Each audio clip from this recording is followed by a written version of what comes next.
कहानी के शुरुआत में हमें रास्ते में जाते हुए दो बसेस को दिखाया जाता है। उस बस में बहुत सारी फीमेल स्टूडेंट्स होती हैं, जो वे सभी अपने क्लास के लिए जा रही होती हैं। उन्हीं में से एक का नाम मित्सुको था, जो दिखने में काफी प्यारी थी। वो अपनी नोट्स बुक में कुछ लिख रही होती है। तब उसकी फ्रेंड्स उससे कहने लगती हैं कि क्या तुम हर वक्त लिखती रहती हो? क्या मिलेगा इस तरह की नोट्स बनाने से? यहाँ देखो सभी लोग एंजॉय कर रहे हैं, तुम भी क्यों नहीं करती? ये कहकर उसकी फ्रेंड उसकी नोटबुक को छीन लेती है और उसका पेन नीचे गिर जाता है। और वो अपना पेन उठाने के लिए जैसे ही झुकती है, तभी हम देखते हैं कि उस समय कोई चीज बहुत तेजी से आती है और उस लड़कियों के साथ उन दोनों बसेस को आधे पर से ही काट देती है, जिसकी वजह से सारी की सारी लड़कियां दो हिस्सों में कट जाती हैं। इसी के साथ जैसे ही मित्सुको ऊपर उठती है, तब यह देखकर काफी हैरान हो जाती है कि यह क्या हो गया। अब क्योंकि वो नीचे पेन लेने के लिए झुकी थी, इसीलिए बच गई थी। यह देखकर बहुत ज्यादा डर जाती है और बस से उतरकर भागने लगती है। यहाँ पर हमें पता चलता है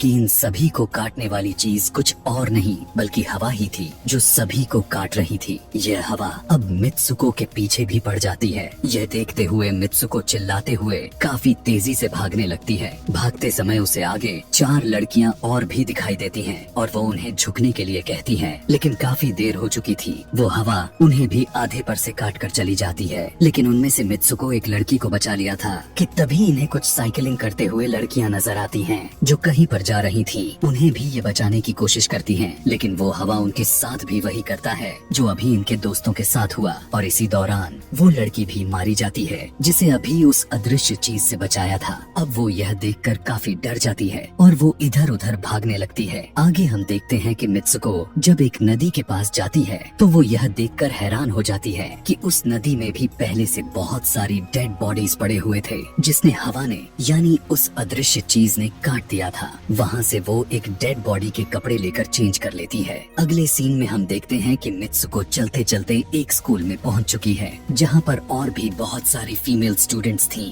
उनका यूनिफॉर्म मित्सुको के यूनिफॉर्म से काफी डिफरेंट था। यानी यह भी था कि वो तो उनके स्कूल के स्टूडेंट तो नहीं थी कि तभी एक लड़की मित्सुको के पास आती है और उससे कहने लगती है कि तुम कैसी हो। दरअसल देखा जाए तो वो लड़की उसकी बेस्ट फ्रेंड थी, लेकिन मित्सुको उससे पूछती है कि क्या तुम सच में मेरी बेस्ट फ्रेंड हो, क्योंकि उसे कुछ भी समझ में नहीं आ रहा था कि उसके साथ हो क्या रहा है। वो काफी सदमे में थी। यहाँ पर हम यह भी जान पाते हैं कि मित्सुको और उसकी बेस्ट फ्रेंड काफी ज्यादा एक दूसरे को प्यार करती हैं कि तभी वहीं पर तेज हवा चलती है और मित्सुको डर कर बिल्डिंग के अंदर चली जाती है। उसकी बेस्ट फ्रेंड को कुछ भी समझ में नहीं आ रहा था कि ये हो क्या रहा है। वो मित्सुको से पूछने लगती है कि तुम इतना ज्यादा कांप क्यों रही हो और इतना ज्यादा डरी क्यों हो, तुम्हें हो क्या गया है। तब मित्सुको अपने बेस्ट फ्रेंड को सब कुछ बता देती है कि किस तरह से एक हवा का झोंका आया और उसके स्कूल के सभी स्टूडेंट्स को काट कर चली गई। यह सुनकर उसकी दोस्त उसे विंडो के पास ले जाकर उसकी हाथ बाहर निकाल कर कहने लगती है कि ये देखो, ये बस हवा है और कुछ नहीं। यहाँ पर मित्सुको के दिल को कुछ शांति मिलती है और इसे लगने लगता है कि शायद ये मेरा ख्वाब ही हो सकता है। जिसके बाद मित्सुको का बेस्ट फ्रेंड अपने दो और दोस्तों को लेती है और क्लास को बंद करने का प्लान बनाती है। जैसे ही ये चारों क्लास के बाहर जाने के लिए निकलने ही वाली होती हैं कि तभी वहाँ पर उनकी टीचर आ जाती हैं और उन्हें देख लेती हैं, लेकिन वो चारों वहाँ से भाग जाती हैं। वे चारों भागते भागते एक लेक पर आ जाती हैं। वहाँ पर मित्सुको की बेस्ट फ्रेंड अपने दोनों दोस्तों को भी उसके ख्वाब के बारे में बताती है। तभी उनमें से एक लड़की कहती है कि हो सकता है कि यह सच हो,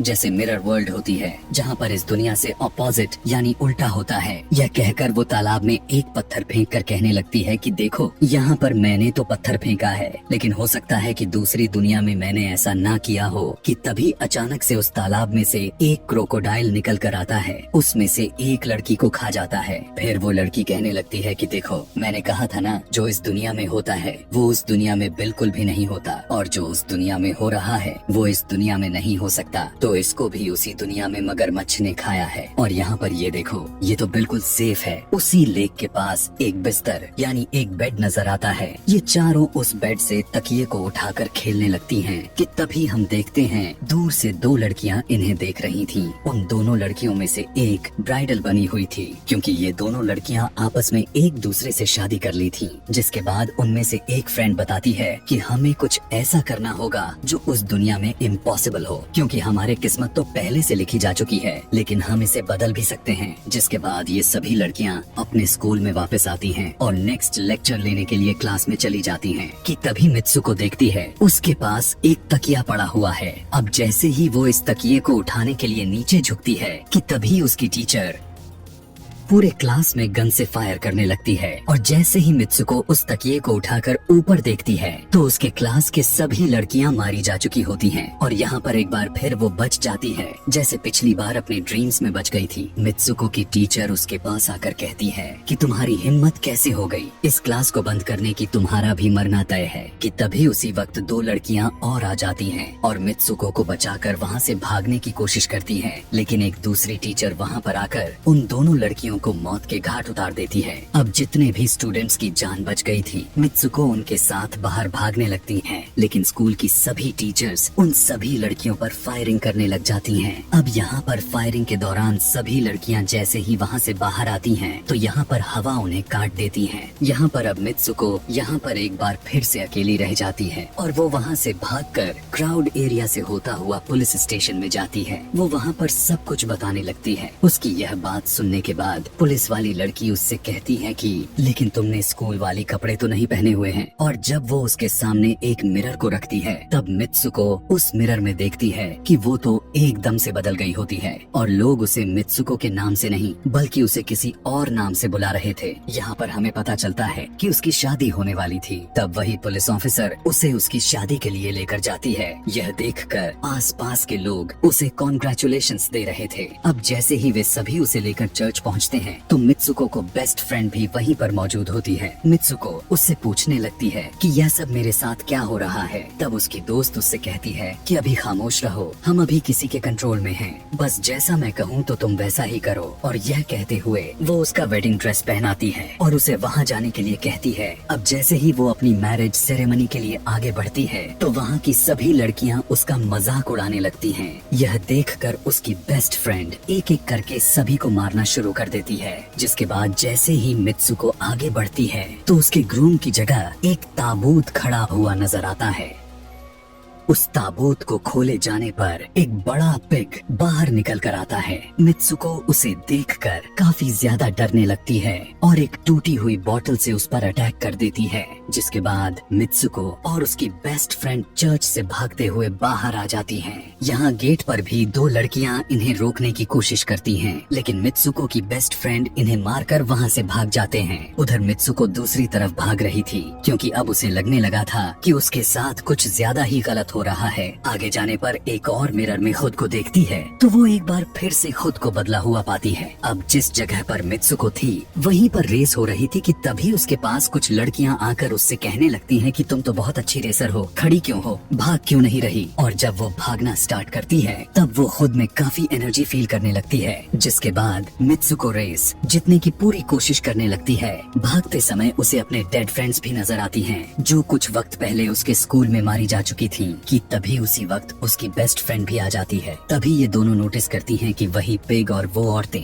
जिन्होंने इनको चर्च में रोक रही थी वो सभी इन्हीं के तरफ आ रही थी। भागते समय कुछ लड़कियां मित्सुको से कहने लगती हैं कि इस दुनिया से बाहर चली जाओ। इसके बाद हम आगे देखते हैं कि मित्सुको भागते भागते एक सुनसान अंधेरी जगह पर आ जाती है। वहीं पर कुछ स्टूडेंट्स नजर आती हैं जिन्होंने यूनिफॉर्म पहना हुआ था। वो सभी लड़कियां मित्सुको से कहने लगती हैं कि हम सभी मरे हुए हैं और तुम्हें भी मार देंगे। लेकिन तभी मित्सुको की बेस्ट फ्रेंड वहाँ पर आकर उस लड़की को मारकर वहाँ से मित्सुको को भगा ले जाती है। मित्सुको की बेस्ट फ्रेंड उसे अपना नाम जोर जोर से पुकारने के लिए कहती है, जिस पर मित्सुको अपना नाम जोर जोर से लेने लगती है। इसी के साथ मित्सुको अपना असली रूप में वापस आ जाती है। उसकी बेस्ट फ्रेंड उसे अपना हाथ दिखाते हुए कहती है कि प्लीज मेरे हाथ में जो वायर लगी हुई है उसे बाहर खींच दो ताकि मैं इस दुनिया से बाहर जा सकूं। लेकिन मित्सुको को डर भी था कि कहीं यह वायर खींचने से उसकी जान न चली जाए। और क्योंकि मित्सुको अपने बेस्ट फ्रेंड को काफी ज्यादा प्यार करती थी इसलिए वो ऐसा नहीं करना चाहती थी,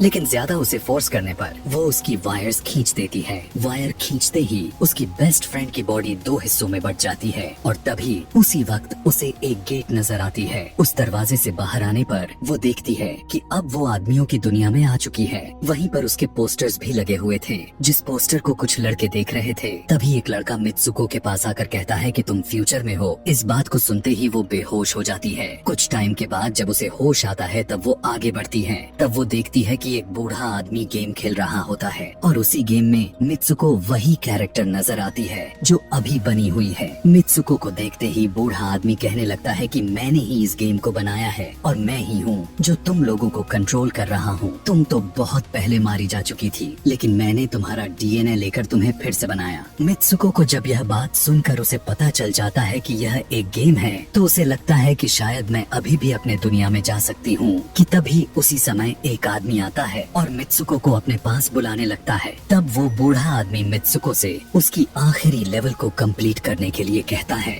वो आगे बढ़ने लगती है कि तभी मित्सुको को अपने दोस्त की कही हुई बात याद आ जाती है कि अगर हम इस दुनिया में कुछ ऐसा करेंगे जो दूसरी दुनिया में इम्पॉसिबल हो तो तुम इस गेम से बाहर आ जाओगी। और इसी के साथ वो इस आदमी का गला दबा देती है और कहने लगती है बस करो हमारे साथ खेलना। यह कहकर मित्सुको उस बूढ़े आदमी की छड़ी को उठाकर अपने पेट में घुसा देती है, जिस वजह से उसकी मौत हो जाती है। और यहाँ पर हम देखते हैं कि बूढ़ा आदमी यह सोच भी नहीं सकता था कि मित्सुको ऐसा कुछ कर सकती थी और इसी के साथ उसकी डेस्टिनी पूरी तरह से चेंज हो जाती है। वो इस दुनिया में यानी गेम में तो मर चुकी थी, लेकिन असली दुनिया में वो अभी भी जिंदा थी। आगे हमें ये भी दिखाया जाता है कि मित्सुको के बाकी के कैरेक्टर्स भी किसी न किसी वजह से अपने आप को मार लेते हैं और अब वे सभी गेम का पार्ट नहीं थे। अगले सीन में हमें मित्सुको को बर्फीले जगह पर लेटा हुआ दिखाया जाता है और अब वो अपने रियल वर्ल्ड में आ चुकी थी। और इसी के साथ यह दिमाग घुमा देने वाली कहानी